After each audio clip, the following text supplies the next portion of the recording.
కొత్త పింఛన్లు మంజూరు చేయాలని డిమాండ్ చేస్తూ మండల ప్రజలు సోమవారం పొతంగల్ మండల కేంద్రంలో ప్రధాన రహదారిపై రాస్తారోకో నిర్వహించారు. ఈ సందర్భంగా స్థానిక నాయకులు బజరంగ్ మాట్లాడుతూ కాంగ్రెస్ ప్రభుత్వం ఏర్పడి సంవత్సరం గడుస్తున్నా ఇప్పటి వరకు కొత్తగా పెన్షన్ల ఊసే లేదన్నారు.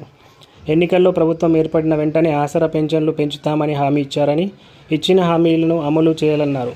కార్యక్రమంలో రమేష్, శంకర్, పండరి, రాములు, స్థానికులు తదితరులు పాల్గొన్నారు. ఈరోజు పొతంగ్ గ్రామంలో ధర్నా చేయడం జరిగింది. ఏదైతే ప్రభుత్వం 3-4 సంవత్సరాల నుంచి పెన్షన్లు కొత్తవి స్టార్ట్ చేయలేదు. ఈ ప్రభుత్వం ఏముందంటే మొన్న 6 గ్యారెంటీలో ఒకటి పెన్షన్లు ఇస్తున్నారు. మహిళలకు, ప్రతి ఒక్క మహిళకు 2500 మరియు ఏదైతే బీడీ కార్మికుల పెన్షన్లు కానీ, ఓల్డేజ్ పెన్షన్లు కానీ, వికలాంగుల పెన్షన్లు, గుడ్డిగూన వికలాంగుల పెన్షన్లు, ఇవి ప్రభుత్వం వెంటనే స్పందించి కొత్త పెన్షన్లు మంజూరు చేయాలని ఈ పొతంగల్ గ్రామం తరఫున ఈరోజు ధర్నా చేయడం జరిగింది.